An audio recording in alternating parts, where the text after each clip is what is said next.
नमस्ते दोस्तों। Classic books bye audio पिटारा में आपका स्वागत है। बेहतरीन ऑडियो बुक सुनने के लिए हमारा चैनल सब्सक्राइब करें और बेल आइकन दबाना ना भूलें ताकि आपको हर अपडेट मिलता रहे। कहानी भिकारिन, जय शंकर प्रसाद। जानवी अपने बालू के कंबल में ठिठुर कर सो रही थी। शीत कुहासा बनकर प्रत्यक्ष हो रहा था। दो चार लाल धाराएं प्राची के क्षितिज में बहना चाहती थी। धार्मिक लोग स्नान करने के लिए आने लगे थे। निर्मल की मां स्नान कर रही थी और वो पंडे के पास बैठा हुआ बड़े कौतूहल से धर्म भीरू लोगों की स्नान क्रिया देखकर मुस्कुरा रहा था। उसकी मां स्नान करके ऊपर आई। अपनी चादर ओढ़ते हुए स्नेह से उसने निर्मल से पूछा, क्या तू स्नान ना करेगा? निर्मल ने कहा, नहीं मां, मैं तो धूप निकलने पर घर पर ही स्नान करूंगा। पंडित जी ने हंसते हुए कहा, माता, अब के लड़के पुण्य धर्म क्या जाने, ये सब तो जब तक आप लोग हैं तभी तक है। निर्मल का मुंह लाल हो गया, फिर भी वो चुप रहा। उसकी मां संकल्प लेकर कुछ दान करने लगी। सहसा जैसे उजाला हो गया। एक धवल दांतों की छेड़ी अपना भोलापन बिखेर गई। कुछ हमको दे दो रानी मां। निर्मल ने देखा एक 14 बरस की भिखारिन भीख मांग रही है।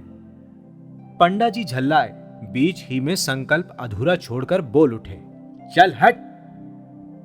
निर्मल ने कहा, मां, कुछ इसे भी दे दो।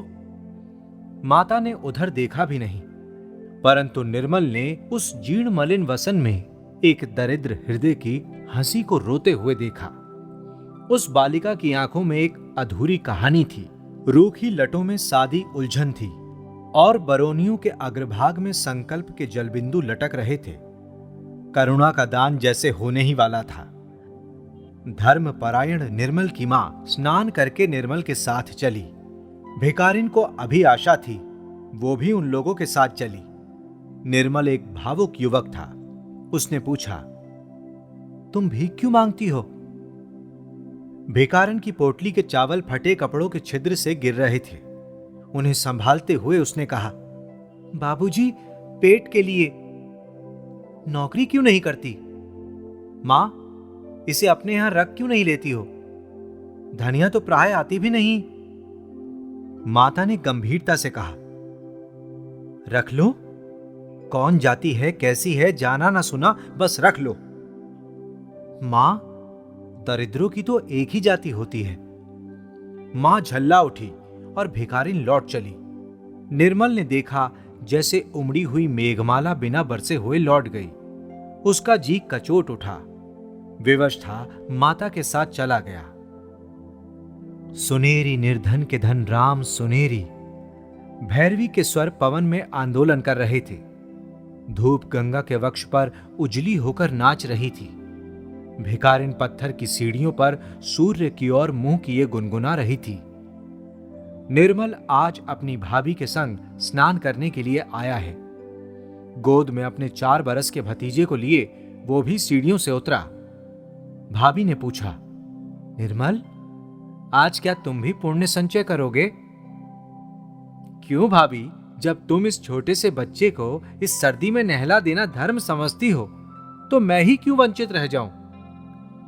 सहसा निर्मल चौंक उठा। उसने देखा बगल में वही भिखारिन बैठी गुनगुना रही है।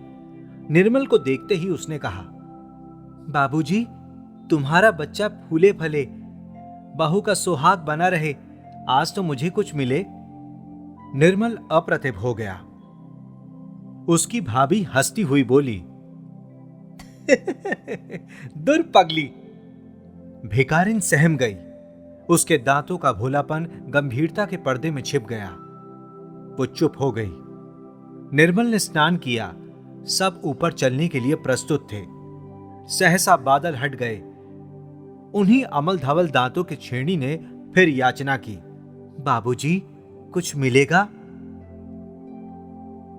अरे अभी बाबूजी का ब्याह नहीं हुआ, जब होगा तब तुझे न्योता देकर बुलावेंगे, तब तक संतोष करके बैठी रह। भाभी ने हंसकर कहा, तुम लोग बड़ी निष्ठुर हो भाभी। उस दिन मां से कहा कि इसे नौकर रख लो तो वो इसकी जाति पूछने लगी, और आज तुम भी हंसी ही कर रही हो। निर्मल की बात काटते हुए भिखारी ने कहा, बहू जी, तुम्हें देखकर मैं तो यही जानती हूं कि ब्याह हो गया है। मुझे कुछ न देने के लिए बहाना कर रही हो। मर पगली, बड़ी ढीठ है, भाभी ने कहा। भाभी, उस पर क्रोध ना करो।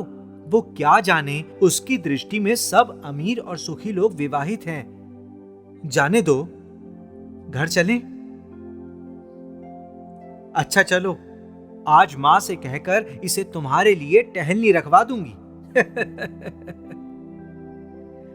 युवक हृदय उत्तेजित हो उठा, बोला, ये क्या भाभी, मैं तो इससे ब्याह करने के लिए भी प्रस्तुत हो जाऊंगा। तुम व्यंग्य क्यों कर रही हो? भाभी अप्रतिभ हो गई, परंतु भिखारिन अपने स्वाभाविक भोलेपन से बोली, 2 दिन मांगने पर भी तुम लोगों से 1 पैसा तो देते नहीं बना, फिर क्यों गाली देते हो बाबू? ब्याह करके निभाना तो बड़ी दूर की बात है।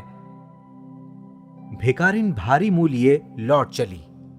बालक रामू अपनी चालाकी में लगा था। मां की जेब से छोटी दुअन्नी अपनी छोटी उंगलियों से उसने निकाल ली और भिखारिन की ओर फेंक कर बोला, लेती जाओ ओ भिखारिन, लेती जाओ।